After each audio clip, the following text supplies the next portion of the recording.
کہ اسلام نے جتنے سلام کے آداب بنائے یہ بزرگوں کی تہذیبیں تھی جن کو ہم نے چھوڑ دیا، اور آج ہمارا زمانہ بھگت رہا ہے۔ اگر اس لفظ کے ذریعے سے ہماری قوم کا یہ سلام ٹھیک ہو جائے تو میں سمجھوں گا کہ میرا یہاں پہ آنا بھی سوارت ہو گیا، بانی مجلس کا مجلس کرانا بھی ثواب مل گیا۔ سلام علیکم بہت چھوٹا سا لفظ ہے، سلام علیکم، آپ سلامت رہیے، علیکم السلام، آپ بھی سلامت رہیے۔ اب جو سلام ہمارے سماج میں چل رہا ہے ذرا اس پہ غور کریے جی، یہ بھی بڑا عجیب و غریب ہے۔ سالکم جی، یہ ایک لفظ ہے جس کی میں اصلاح کرنا چاہتا ہوں۔ سالکم، آپ پڑھے لکھے افراد بیٹھے ہیں، لغت آپ لوگوں کے سامنے رہتی ہوگی، آپ پڑھیے سالکم۔ جو سلام علیکم تھا وہ سوالکم ہو گیا۔ اب اس کو عربی میں ڈال کے دیکھیے، سوالکم کا ترجمہ آپ برباد ہو جائیں۔ جو سلام سلامتی کی دعا دے رہا تھا وہ تباہ ہونے کا لفظ دینے لگا۔ اچھا، جواب دینے والا وہ ان کا بھی استاد تھا، واسام، آپ کیوں برباد ہوں، آپ بھی ہو جاؤ جی۔ ہاں جی، یہ لفظ ہے، سلام سدھارو میری قوم کے نوجوانوں۔ بزرگ مجھ سے بہتر جانتے ہیں، میں نوجوانوں کی اصلاح کے لیے سلام علیکم، آپ تباہ ہو جائیں، واسام، ہم کیوں تباہ ہو، تم بھی تباہ ہو جاؤ۔ سلام علیکم، تم مٹ جاؤ، ہم کیوں مٹے، تم مٹ جاؤ۔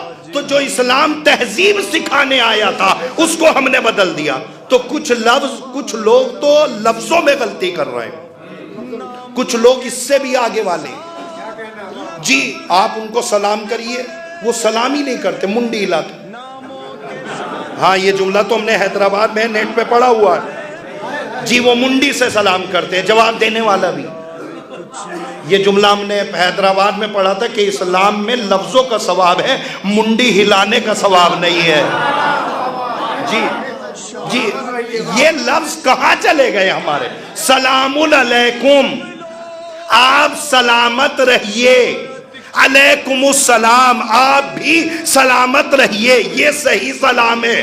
آج سے کرنا شروع کر دیجئے گا، سلام علیکم، آپ سلامت رہیے، علیکم السلام، آپ بھی سلامت رہیے۔ یہ بیچارے اللہ ہمارے بزرگوں کا سایہ ہمارے سروں پر دادیر قائم رکھے۔ یہ تہذیب تھی ان لوگوں کی کہ جیسے ہی بچہ اٹھنے کے بعد بیٹا کرو سلام اپنے بزرگوں کو، بیٹا سلام کرو اپنے بڑوں کو۔ آج وہ سلام کی جگہ آ گیا گڈ نائٹ، گڈ مارننگ، یہ لفظوں میں ہم کھیل رہے ہیں۔ خدا کے لیے جو تہذیب دنیاوی ہے اسے دنیا میں رہنے دیجئے، لیکن سماج اور معاشرے میں گھر کے اندر وہی تہذیب آل محمد لائیے، تاکہ آپ کا بچہ صبح اٹھ کر سلام علیکم کی دعا آپ کو دے، آپ بھی بچے کو کہے کہ میرے بیٹا میں سلامت نہ رہوں تم بھی سلامت رہو، میں سلامت نہ رہوں تم بھی سلامت رہو۔ آخری جملہ ہے، وقت تمام ہو گیا، یہاں تک بات آ گئی۔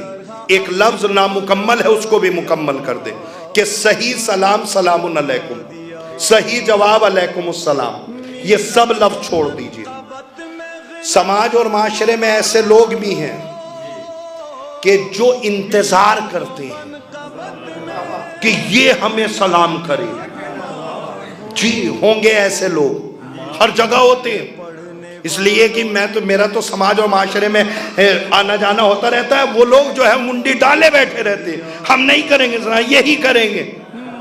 اور اگر کسی کا بچہ بنا سلام کیے نکل گیا، اب اس کے باپ کو ڈھونڈتے، بھئی آپ کا بیٹا ہمیں سلام نہیں کر رہا ہے، شکایت کرنے کے بڑوں کو سلام نہیں کر رہا ہے آپ کا بیٹا۔ سرکار اگر آپ ہی اتنے بڑے ہیں، آپ تو مجلسی لوگ ہیں، لفظ سمجھ گئے، سرکار اگر آپ ہی اتنے بڑے ہیں، ایک مرتبہ اس بچے نے یہ غلطی کر دی، آپ ایک مرتبہ بڑے ہو کے اس کو سلام تو کریے، مر جائے گا مگر جب آپ کا چہرہ دیکھے گا اسے وہی منظر یاد ہو جائے گا۔ یہ تو پیغمبر اسلام نے بتایا ہے کہ غلطیوں سے انسان نہیں سدھارا جاتا، کردار سے انسان کی اصلاح ہوتی ہے۔ فلا سلام نہیں کرتا، اب جو ہے یہ تو بچوں کی بات ہو گئی، اب ادھر سے گزر رہے ہیں، ارے ہم نہیں سلام کریں گے، ہم نہیں سلام کریں، یعنی وہ سلام کے منتظر ہے، یعنی وہ کسی کو سلام نہ کریں، دنیا انہیں سلام کرے۔ اسلام نے قانون بنایا، خبردار جو سلام کے منتظر ہوں ان کو سلام نہ کرنا۔ جی لفظوں پہ غور کریے گا، جو سلام کے منتظر ہو خبردار ان کو سلام نہ کرنا۔ جو سلام کے لیے سوچ رہے ہو ہم کسی کو سلام نہ کریں گے، دنیا ہمیں سلام کرے، خبردار ایسے لوگوں کو سلام نہ کرنا، اس لیے کہ جو سلام کا احترام نہ کرے وہ مسلمان کا احترام کیا کرے گا؟ صلوات پڑھے محمد